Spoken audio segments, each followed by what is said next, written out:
Well, how I got into financial planning, I told this story at a client event that we had some time back, and a number of people have commented on it.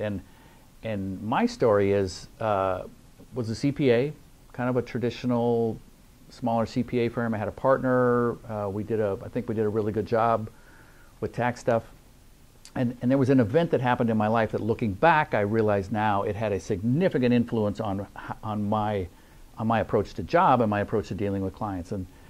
And we were having a family dinner. What we would do then is my family would have a birthday dinner for whoever birthdays fell in a certain month. And it was March, which was my birthday. It was also one of my son's birthday.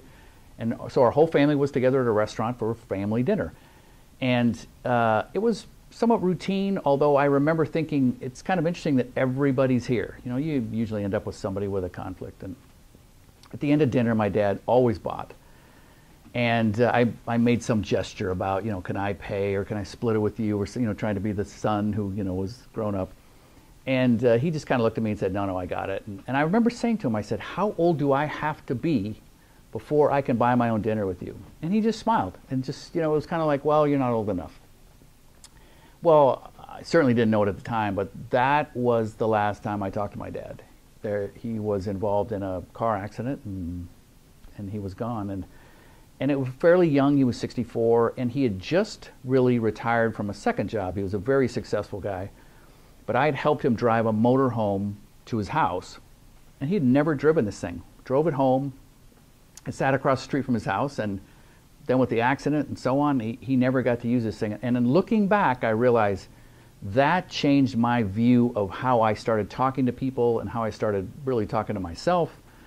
And tax work started to feel more like recording history, and financial planning started to feel more like I could make history, or I could talk to clients and help them write the history that they wanted to write. And I realize now what a difference that makes. And that led to 10 years ago starting a separate firm, which was tax and financial planning, and heavily focused on financial planning, which includes asset management. And I think as you talk to clients, it's like the first half of your life is a little bit more scripted. You sort of know what you're supposed to do. You finish your education, you get a job, you might, you know, find someone to get married to, start a family, buy a house. It's a little bit scripted. The second half of your life, not so much. You almost can get a little bit of radio silence. You might have kids that didn't quite finish the process the way you thought they would have. You might be dealing with aging parents. You might be dealing with your own health. You might be dealing with challenges you never expected. So the second half of your life can be a little bit different.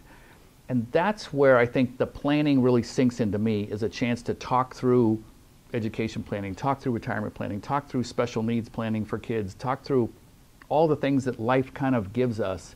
And that is absolutely the passion I have. And I love, whether it's somebody that works out to be a client, or it's just a friend, or whatever, whether it's dinner or whatever, I love talking to people about what they're trying to get to, and just understanding the things that are really important to them. I have a passion for that, and that's really how this firm got to where it is.